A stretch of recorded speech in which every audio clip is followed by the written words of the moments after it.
ಸಮಯ ನ್ಯೂಸ್ಗೆ ಸ್ವಾಗತ. ನಾನು ಭಾವನಾ.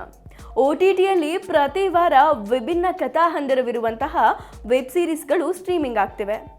ಕೆಲವೊಂದು ಸಿನಿಮಾಗಳು ಥಿಯೇಟರ್ನಲ್ಲಿ ರಿಲೀಸ್ ಆಗಿ ಅನಂತರ OTTಗೆ ಲಗ್ಗೆ ಇಟ್ಟರೆ, ಇನ್ನು ಕೆಲವೊಂದು ಸಿನಿಮಾಗಳು OTTಯಲ್ಲಿ ರಿಲೀಸ್ ಆಗಿ ನಿರೀಕ್ಷೆಗೂ ಮೀರಿದ ಸಕ್ಸಸ್ ಕಾಣ್ತಿವೆ. ಡಿಸ್ನಿ ಪ್ಲಸ್ ಹಾಟ್ಸ್ಟಾರಲ್ಲಿ ಡೆಡ್ಪೂಲ್ ಮತ್ತು ಉಲ್ವೆರಿನ್ ಲಗ್ಗೆ ಇಟ್ಟಿದೆ. ಜುಲೈ 26ರಂದು ಈ ಹಾಲಿವುಡ್ ಸಿನಿಮಾ ಥಿಯೇಟರಲ್ಲಿ ರಿಲೀಸ್ ಆಗಿ ಗಲ್ಲಾಪೆಟ್ಟಿಗೆಯನ್ನೇ ದೋಚಿತ್ತು. ಈಗ ಇದು OTTಯಲ್ಲಿ ಸ್ಟ್ರೀಮಿಂಗ್ ಆಗ್ತಿದೆ. ಈ ವಾರ OTTಯಲ್ಲಿ ಶಿರಿ ವೆಬ್ ಸೀರೀಸ್ ಸ್ಟ್ರೀಮಿಂಗ್ ಆಗ್ತಿದೆ.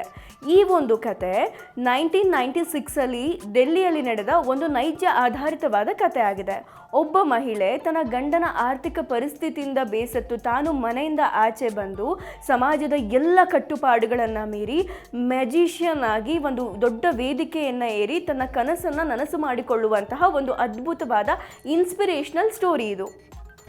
ಫ್ರೀಡಮ್ ಎಟ್ ಮಿಡ್ನೈಟ್ ಇದು ಡೊಮಿನಿಕ್ ಮತ್ತು ಲ್ಯಾರಿ ಅವರು ಬರೆದಿರುವಂತಹ ಪುಸ್ತಕದ ಆಧಾರದ ಮೇಲೆ ಈ ಸಿನಿಮಾವನ್ನು ನಿರ್ಮಾಣ ಮಾಡಲಾಗಿದೆ. ಇದು ಭಾರತ ಮತ್ತು ಪಾಕಿಸ್ತಾನ ವಿಭಜನೆಯಾಗುವಾಗ ಆ ಸಮಯದಲ್ಲಿ ಎರಡೂ ದೇಶದ ಒಂದು ಸಾಮಾಜಿಕ ವ್ಯವಸ್ಥೆ ಹೆಂಗಿತ್ತು, ರಾಜಕೀಯ ವ್ಯವಸ್ಥೆ ಹೆಂಗಿತ್ತು ಅನ್ನೋದನ್ನು ಈ ಸಿನಿಮಾದಲ್ಲಿ ನಾವು ಕಾಣಬಹುದು.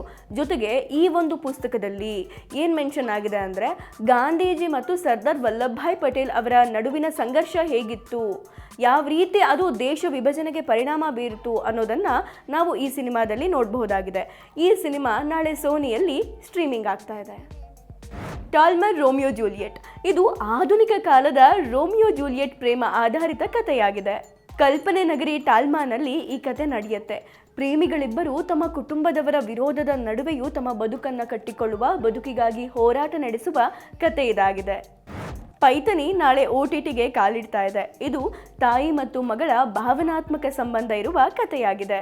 ಈ ಚಿತ್ರದಲ್ಲಿ ಮೃಣಾಲ್ ಕುಲಕರ್ಣಿ ಹಾಗೂ ಆಯಿಷಾ ಸಿಂಗ್ ಮುಖ್ಯ ಪಾತ್ರವನ್ನು ನಿರ್ವಹಿಸಿದ್ದಾರೆ. ಪ್ರೀತಿ, ಕುಟುಂಬ, ಪರಂಪರೆಯ ಆಧಾರದ ಮೇಲೆ ಈ ಸಿನಿಮಾವನ್ನು ಹೆಣೆಯಲಾಗಿದೆ. ಸಿಂಪಲ್ ಸಿನಿಮಾಗಾಗಿ ಕಾಯ್ತಾ ಇರೋರು ZEE5ಯಲ್ಲಿ ಈ ಸಿನಿಮಾವನ್ನು ವೀಕ್ಷಿಸಬಹುದು. ಮನೆಯಲ್ಲೇ ಫ್ಯಾಮಿಲಿ ಫ್ರೆಂಡ್ಸ್ ಜೊತೆ ಕೂತ್ಕೊಂಡು ಈ ಸಿನಿಮಾಗಳನ್ನು ನೋಡೋದನ್ನು ಮಿಸ್ ಮಾಡಬೇಡಿ. ನೋಡ್ತಾ ಇರಿ ಸಮಯ ನ್ಯೂಸ್, ಸದಾ ನಿಮ್ಮೊಂದಿಗೆ.